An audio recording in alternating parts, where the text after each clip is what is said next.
नमस्कार, आकाशवाणी देहरादून से प्रस्तुत हैं प्रादेशिक समाचार। पहले मुख्य समाचार। मौसम विभाग ने देहरादून, टिहरी, पौड़ी, बागेश्वर, चंपावत और नैनीताल जिलों में कहीं कहीं अगले 3 दिनों के लिए भारी से बहुत भारी बारिश का ऑरेंज अलर्ट जारी किया। कर्मचारी भविष्य निधि संगठन से इस वर्ष जून में 17,89,000 सदस्य जुड़े। चंद्रयान 3 बुधवार को शाम लगभग 6:04 पर चंद्रमा के दक्षिणी ध्रुव पर सॉफ्ट लैंडिंग करने को तैयार। और गंगोत्री धाम के दर्शन कर लौट रही गुजरात के श्रद्धालुओं की बस के कल शाम गंगनानी के पास दुर्घटनाग्रस्त होने से 7 लोगों की मृत्यु, 28 घायल। समाचारों के साथ मैं व्याख्या चंदोला। अब समाचार विस्तार से।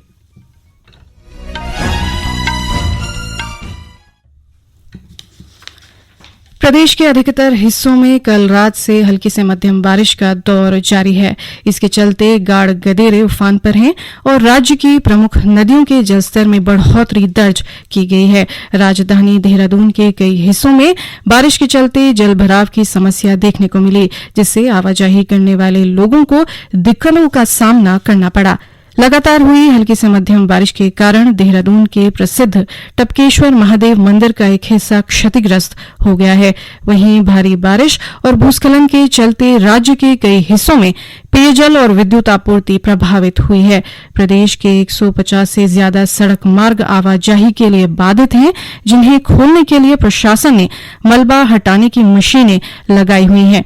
इस बीच मौसम विभाग ने अगले 3 दिन देहरादून, टिहरी, पौड़ी, बागेश्वर, चंपावत और नैनीताल जिलों में कहीं कहीं भारी से बहुत भारी बारिश का ऑरेंज अलर्ट जारी किया है। विभाग ने इस अवधि के दौरान राज्य के अधिकांश हिस्सों में हल्की से मध्यम बारिश और कहीं कहीं तेज बौछारें पड़ने का अनुमान भी जताया है। कर्मचारी भविष्य निधि संगठन ईपीएफओ से इस वर्ष जून में कुल 17,89,000 सदस्य जुड़े हैं। श्रम मंत्रालय के आंकड़े के अनुसार महीने दर महीने वेतन भुगतान के आंकड़ों की तुलना नामांकित होने वाले सदस्यों की बढ़ती संख्या को दर्शाती है। मई 2023 में कुल 9.71% सदस्य जोड़े गए। अगस्त 2022 तक पिछले 11 महीनों में भेजे गए धनराशि सदस्यों की सबसे अधिक संख्या को दर्शाती है। आंकड़ों से यह भी पता चलता है कि 3,491 प्रतिष्ठानों ने इस महीने के दौरान अपना पहला इलेक्ट्रॉनिक रिटर्न भेजकर अपने कर्मचारियों को ईपीएफओ का सामाजिक सुरक्षा कवर बढ़ाया है। केंद्र सरकार ने इस वर्ष प्याज की बंपर खरीद करते हुए इसका अतिरिक्त भंडार 3 लाख मीट्रिक टन से बढ़ाकर 5 लाख मीट्रिक टन करने का फैसला किया है। उपभोक्ता मामलों के विभाग ने राष्ट्रीय सहकारिता उपभोक्ता महासंघ एनसीसीएफ और राष्ट्रीय कृषि सहकारी विपणन संघ नेफेड से एक लाख मीट्रिक टन अतिरिक्त प्याज खरीदने को कहा है, ताकि ज्यादा खपत वाले क्षेत्रों में इनकी आपूर्ति की जा सके। उपभोक्ता मामले, खाद्य और सार्वजनिक वितरण मंत्रालय ने कहा है कि अतिरिक्त भंडार से प्याज की आपूर्ति उन राज्यों और केंद्र शासित प्रदेशों को शुरू कर दी गई है जहां के बाजारों में इसकी खुदरा कीमतें अखिल भारतीय औसत से ऊपर या पिछले महीने की तुलना में काफी अधिक हैं। मंत्रालय के अनुसार अब तक लगभग 1,400 मीट्रिक टन प्याज जारी किया जा चुका है। इसके अलावा खुदरा दुकानों और एनसीसीएफ की मोबाइल वैन के माध्यम से उपभोक्ताओं को 25 रुपये प्रति किलोग्राम की रियायती दर पर भी प्याज उपलब्ध कराया जा रहा है। मंत्रालय ने कहा है कि घरेलू बाजार में प्याज की उपलब्धता बढ़ाने और इसकी बढ़ती कीमतों को नियंत्रित करने के लिए इसके निर्यात पर 40% शुल्क लगा दिया गया है। इस वर्ष 37 लाख से ज्यादा तीर्थ यात्रियों ने चारधाम के दर्शन किए हैं। 12 लाख से ज्यादा श्रद्धालु इस साल केदारनाथ धाम पहुंचे हैं, जबकि 11,50,000 से ज्यादा तीर्थ यात्रियों ने बद्रीनाथ में भगवान बद्री विशाल के दर्शन किए हैं। वहीं गंगोत्री में 6,70,000 से ज्यादा, जबकि यमुनोत्री धाम में लगभग 5.5 लाख श्रद्धालुओं ने पूजा अर्चना की है। गौरतलब है कि अत्यधिक बारिश के चलते चारधाम यात्रा पर आने वाले श्रद्धालुओं की संख्या में कमी दर्ज की गई है, लेकिन मानसून के समाप्त होने पर तीर्थ यात्रा की एक बार फिर से रफ्तार पकड़ने की उम्मीद है। उत्तरकाशी जिले के पुरोला विकास खंड में स्वयं सहायता समूह द्वारा बनाई जा रही पिरूल और रिंगाल की हस्त निर्मित राखियों की मांग बढ़ने लगी है। स्वयं सहायता समूह के उत्पादों की मांग मुख्यमंत्री कार्यालय से की गई है, जिन्हें खास मौकों पर राज्य अतिथियों को भेंट किया जाएगा। मुख्यमंत्री कार्यालय से लगभग 350 राखियों की मांग की गई है। गौरतलब है कि पुरोला विकासखंड की पोरा, खलाड़ी, कोटी और देवरा की महिलाएं चीड़ के पिरूल से खास तरह की सुंदर राखी तैयार कर रही हैं। के देहरादून केंद्र से प्रसारित किए जा रहे हैं। ताजा समाचार के लिए आप हमारे फेसबुक पेज आकाशवाणी समाचार उत्तराखंड और ट्विटर हैंडल @AIRnews_DDN को फॉलो कर सकते हैं। ये समाचार यूट्यूब चैनल आकाशवाणी समाचार उत्तराखंड को सब्सक्राइब कर सुने जा सकते हैं। साथ ही आकाशवाणी की वेबसाइट www.newsonair.gov.in/उत्तराखंड पर लॉग इन कर देख सकते हैं।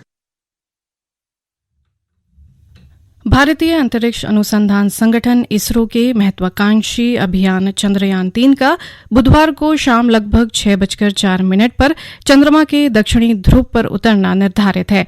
इसरो के अनुसार 23 अगस्त को शाम 5:27 से इन ऐतिहासिक क्षणों का उसकी वेबसाइट, आधिकारिक यूट्यूब चैनल और फेसबुक पेज तथा डीडी नेशनल पर सीधा प्रसारण किया जाएगा। इससे पहले इसरो ने जानकारी दी कि चंद्रयान 3 के लैंडर मॉड्यूल के परिक्रमा पथ पर सफलतापूर्वक बदलाव किया गया है। अब इस यान की चंद्रमा से अधिकतम दूरी 134 किलोमीटर और न्यूनतम दूरी 25 किलोमीटर रह गई है। इस मॉड्यूल में लैंडर विक्रम और रोवर प्रज्ञान शामिल हैं। उत्तरकाशी जिले में गंगोत्री धाम के दर्शन कर लौट रही श्रद्धालुओं की बस के कल शाम गंगनानी के पास अनियंत्रित होकर खाई में गिरने से 7 लोगों की मृत्यु हो गई, जबकि 28 अन्य घायल हो गए। गंभीर रूप से घायल 14 लोगों को higher centre AIIMS Rishikesh refer किया गया है, जबकि अन्य 14 घायलों का उपचार जिला चिकित्सालय में किया जा रहा है। ये सभी तीर्थ यात्री गुजरात के निवासी थे। राज्यपाल लेफ्टिनेंट जनरल गुरमीत सिंह और मुख्यमंत्री पुष्कर सिंह धामी ने दुर्घटना पर गहरा शोक व्यक्त किया है। बागेश्वर विधानसभा उपचुनाव में दिव्यांगों और बुजुर्गों को पोस्टल बैलेट के जरिए मतदान कराने के लिए 33 मतदान पार्टियों और 33 माइक्रो ऑब्जर्वरों को प्रशिक्षण दिया गया। ये सभी आगामी 24 से 29 अगस्त तक घर घर जाकर दिव्यांगों और मतदान केंद्र तक आने में असमर्थ 80 वर्ष की आयु से अधिक के बुजुर्गों को पोस्टल बैलेट से मतदान करवाएंगे। रिटर्निंग ऑफिसर हरगिरी और master trainer doctor Rajiv Joshi व दीप जोशी ने मतदान कार्मिकों को निष्पक्ष और शांतिपूर्ण तरीके से पोस्टल बैलेट से मतदान करने का सैद्धांतिक प्रशिक्षण दिया। चमोली जिले में कर्णप्रयाग गैरसैंण मार्ग पर आदि बद्री के समीप स्थित चांदपुर गढ़ी अपने ऐतिहासिक महत्व के चलते पर्यटकों और इतिहास के जिज्ञासुओं के लिए आकर्षण का केंद्र बनी है। गढ़वाल राज्य की राजधानी रही चांदपुर गढ़ी उपेक्षा के कारण खंडर में तब्दील हो गई थी। वर्ष 2004 में भारतीय पुरातत्व सर्वेक्षण विभाग ने चांदपुर गढ़ी का उत्खनन और इसे चरणबद्ध ढंग से सजाने संवारने का काम शुरू किया। आज ये देश विदेश के पर्यटकों को भी अपनी ओर खींच रही है। इतिहासकार डॉक्टर यशवंत सिंह कटोच बताते हैं कि वर्ष 2004 में किए गए उत्खनन में यहां मूर्तियां, सिक्के, 12 आवासीय कक्ष, सैनिकों के कक्ष, सुरंगें, मिट्टी के पाइप, पानी जाने की गूल, रास्ते और 4 दीवारी आदि मिले हैं।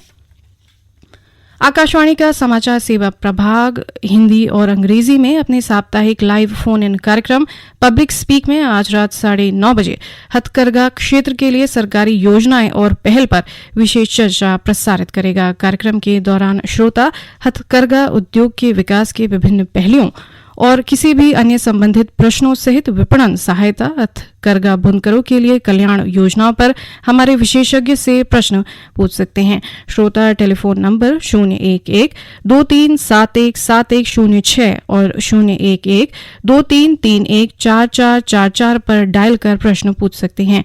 व्हाट्सएप नंबर 9289094044 पर भी सवाल भेजे जा सकते हैं। ये कार्यक्रम FM गोल्ड और अतिरिक्त मीटरों पर सुना जा सकता है। अंत में मुख्य समाचार एक बार फिर।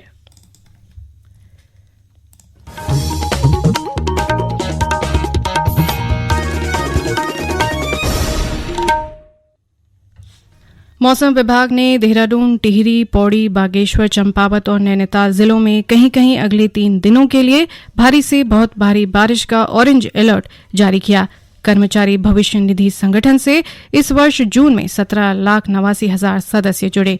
चंद्रयान 3 बुधवार को शाम लगभग 6:04 पर चंद्रमा के दक्षिणी ध्रुव पर सॉफ्ट लैंडिंग करने को तैयार। और गंगोत्री धाम के दर्शन कर लौट रही गुजरात के श्रद्धालुओं की बस के कल शाम गंगनानी के पास दुर्घटनाग्रस्त होने से 7 लोगों की मृत्यु, 28 घायल। इसके साथ ही प्रादेशिक समाचार का ये बुलेटिन समाप्त हुआ। नमस्कार।